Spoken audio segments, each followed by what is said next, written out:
So how much is that sovereignty at risk? Will a compromise really put an end to this conflict? Or will it make Ukraine more vulnerable in Moscow's eyes? To understand this, I spoke to two individuals with a deep understanding of Ukrainian policies and politics. Volodymyr Solohub, he's an independent journalist based here in Kiev, and Katharine Quinn-Judge, an analyst working for Ukraine at the International Crisis Group. Here's what they told me earlier today. I'll start with you, Katharine. The Russia-Belarus exercises have begun at the border, the 10-day-long exercise. The White House has called this move escalatory, and there are apprehensions that Moscow is going to use this as a pretext or as an opportunity to start some sort of an incursion. What's your assessment? Well, my assessment is I can say what I've heard from people who are well placed to know. I do, in fact, have contacts in, security, in intelligence, who say that it is likely that an invasion would begin as the Olympics are wrapping up, probably from the north. On the other hand, I think, again, as an analyst, my take is just that it is still incredibly hard to see what Russia could possibly gain in the long run, and how the Putin regime could hope to survive or to maintain its strength if it took such a step. Volodymyr, do you think that diplomacy is delivering at any level? Today we saw a joint press conference between the foreign ministers of Russia and the UK, and they indulged in what can be best described as a war of words. Well, diplomacy is actually the only thing which the entire world is hoping that can deter Russian President Putin.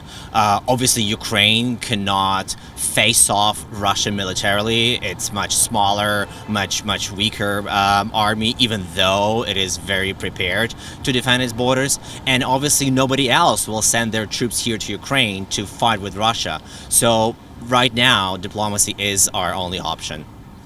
We hear daily headlines of the kind of military and financial support that Ukraine's partners are offering it. Do you think that the Ukrainian forces stand a chance in case of a Russian invasion with all of the support that they're getting from their allies? No, I don't think that they stand a chance. And I think that, in fact, I would go further and say that some of this talk of, talking up how prepared the Ukrainians are to defend themselves and sort of what a noble battle they'll wage, while in some cases well-intentioned, is also potentially misleading, in that there is no way that Ukraine could come out of this well. You could even argue that some of the military support that Ukraine is getting could simply end up prolonging whatever misery could arise from an invasion. So no, there's no way this goes well for Ukraine. So I just want to reiterate what my colleague said, that diplomacy it's the only option, right? And when you talk about diplomacy, I think the Europeans are once again pushing a lot for the Minsk Accord. But we know that the Minsk Accord has not been able to deliver peace. Can we still call it the best bet at peace?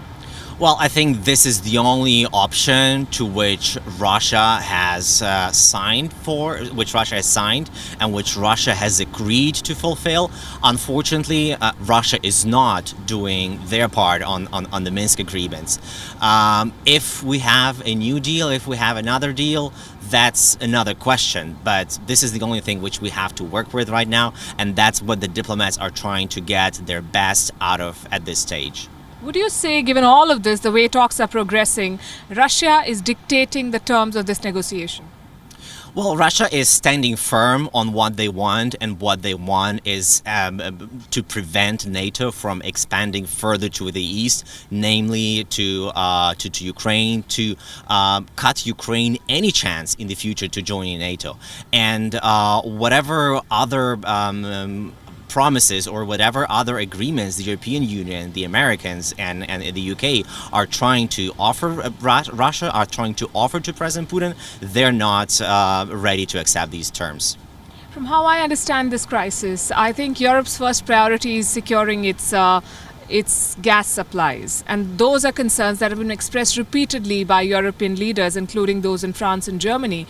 Do you fear that if there is a compromise, it would come at Ukraine's expense?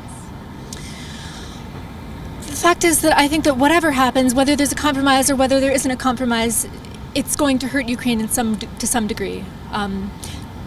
But I would reiterate that seeking a compromise that is in some ways politically disappointing to Ukraine is a lot better than just going straight into war because diplomacy is considered to be for the weak.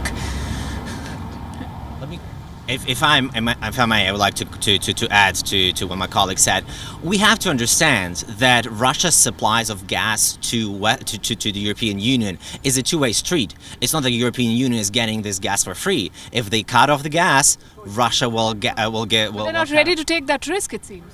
Russia is ready to. Russia will get cut off from the cash flow, and again, like. Do you think the Europeans are ready to take that risk?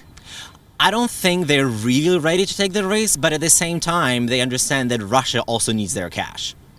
Right. Okay. Thank you very much, Katharine, Volodymyr. Thanks. Thank you.